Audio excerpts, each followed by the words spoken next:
Hello साथीहरू नमस्कार। कपाल झर्ने कपाल एकदमै पातलो भएको छ। कपाल झरेर कपालमा चाया परेको छ, टाउकोमा चाया परेर हैरान बनाएको छ।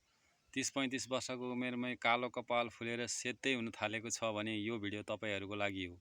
तपाईहरूले हाम्रो भिडियो युट्युबबाट हेर्दै हुनुहुन्छ या फेसबुकबाट हाम्रो युट्युबमा आएर हेर्नुभएको हो, कमेन्ट गर्नुहोला। फेसबुकबाट आउनुभएको साथीले कमेन्ट गर्नुहोला र युट्युबबाट हेर्ने साथीहरूलाई धेरै धेरै धन्यवाद। लाइक गर्नुहोला। फेसबुकबाट आउनुभएको साथीहरूले हामीलाई सब्सक्राइब गर्नुहोला। आज हामीले यो केश झार र यसलाई हंसराज झार पनि भनिन्छ र कसैले यसलाई रानी सिन्का पनि भन्ने गर्नुहुन्छ। यसलाई कसरी प्रयोग गर्ने ल हेर्नुहोस्। हामीले भनिसकेका छौँ यसको गुण यसले आफैले बनाइरहेको छ। यसमा कति जरा छ तपाईँले गनेरै सक्नुहुन्न।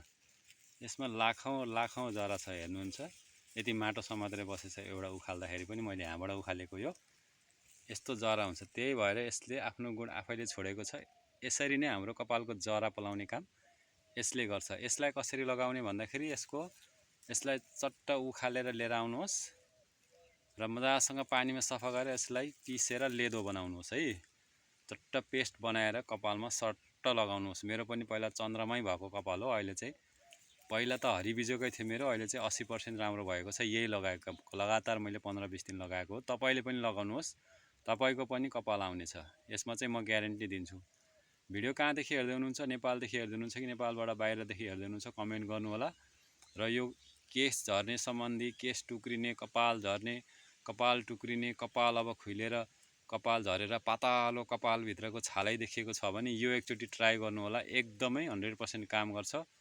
तपाईँहरूलाई हामीले युट्युबबाट पनि भिडियो देखाउने गर्छौँ। यहाँ सब्सक्राइब गर्नुहोला र फेसबुकबाट पनि आउनुभएको साथीले फेसबुकमा फलो गरी युट्युबलाई पनि सब्सक्राइब गरिदिनु होला। हामीहरू सधैँ यस्तै जानकारीमूलक भिडियोहरू यसमा च्यानलमा र फेसबुक एकाउन्टमा लिएर आउनेछौँ।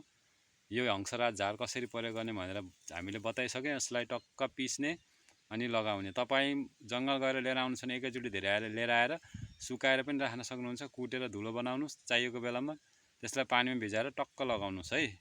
पहिला हाम्रो दिदीभाइ आमाहरूले लगाउनुहुन्थ्यो नि, त्यो पाते मेहन्दी पिसेर टक्क कपालमा, कपाल सिल्की बनाउँछ भने हो त्यस्तै तरिकाले यसलाई पनि लगाउने गर्नुहोस्। चट्ट तपाईँको केश आउनेछ। हामीले चाहिँ भिडियो अरू पनि लिएर आउनेछौँ। यस्तै अरू जानकारीमूलक जडीबुटी सम्बन्धी घरेलु घरायसी सबै प्रयोग हुने। त्यही गरेर हामीलाई सब्सक्राइब गर्नु, फलो गर्नु। धन्यवाद।